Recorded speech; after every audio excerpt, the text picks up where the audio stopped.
C'est possible. Vous pouvez casser les codes de votre discipline, créer, inventer, innover sur des chemins nouveaux et inattendus. Pour cela, il existe une technique, je vous la fais découvrir. C'est un rêve pour certains d'entre nous, trouver son style, sa singularité propre, ouvrir de nouvelles voies inexplorées jusqu'ici. Mais plus qu'un rêve, cela devient une nécessité. À l'heure où tout le monde suit les pas des autres, la création s'étouffe. Il nous faut de nouveaux repères, de nouvelles manières de trouver son propre chemin. Et ça tombe bien, j'ai inventé une technique. Je vous la partage. Le plus dur pour vous ne sera d'ailleurs pas d'être révolutionnaire. Non, le plus dur sera d'assumer cette différence. Toute nouveauté induit des frictions, des résistances, des critiques. Mais ma propre expérience le prouve. L'aventure sera exaltante, passionnante. Vous aurez quelques griffures, mais vous garderez le sourire aux lèvres. On ne cherche pas des chemins nouveaux comme on cherche de l'or, parce que les voies nouvelles ne sont pas rares. Au contraire, il y en a partout. Mais personne ne les emprunte. Oui, il y a des voies nouvelles partout, mais personne dessus. Pourquoi ? C'est simple, on a mis des panneaux sens interdits à leur entrée. Et gare aux contrevenants, ils vont se faire chauffer les oreilles. Cela prendra des formes telles que « Pourquoi tu fais ça ? Ça ne sert à rien. Tu vas échouer. Tu ne peux pas faire comme tout le monde à la fin ?» Mais au fond, que peuvent-ils nous faire ? Nous dissuader en détaillant les monstres dégoulinants qu'on trouvera dessus ? Mais à part ça, pas grand-chose. Mais alors se pose une question. Comment distinguer les bons des mauvais chemins ? Nous allons nous appuyer sur un principe tout bête, le principe de l'exception. Et pour cela, il faut comprendre ce qu'est une règle. Dans toute discipline de création, vous verrez des règles. On vous dira qu'un comédien doit toujours être face publique, qu'un entrepreneur doit avoir une vision, un but lointain. En dessin, on vous dira qu'il faut toujours esquisser son dessin avant de rentrer dans les détails.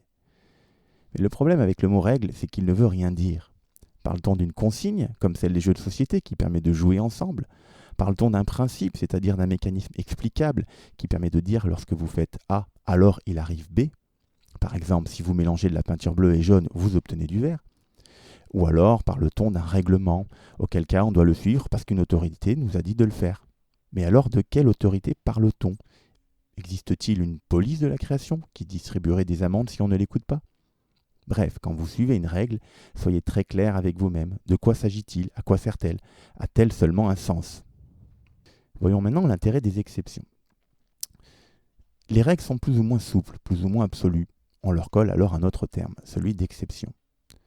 Vous devez esquisser votre dessin avant de rentrer dans les détails, mais il y a des exceptions. Dans certains cas très rares, vous dira-t-on, il est possible de contourner la règle.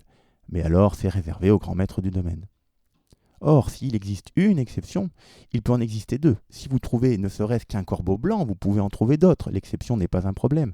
L'exception est le début de la découverte.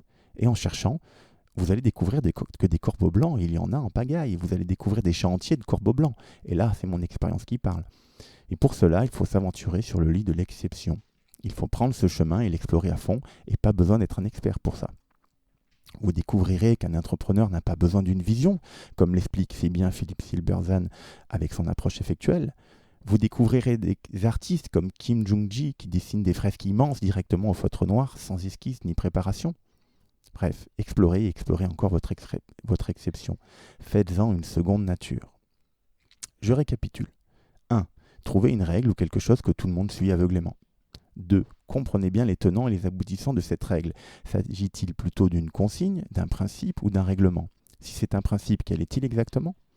3. Intéressez-vous aux exceptions de cette règle. Toutes les exceptions, des plus petites aux plus grandes. Quand vous aurez fait 10 fois, 100 fois ou même 1000 fois le tour, vous deviendrez l'expert de cette exception. Vous pourrez alors revenir sur vos pas avec une scie à métaux.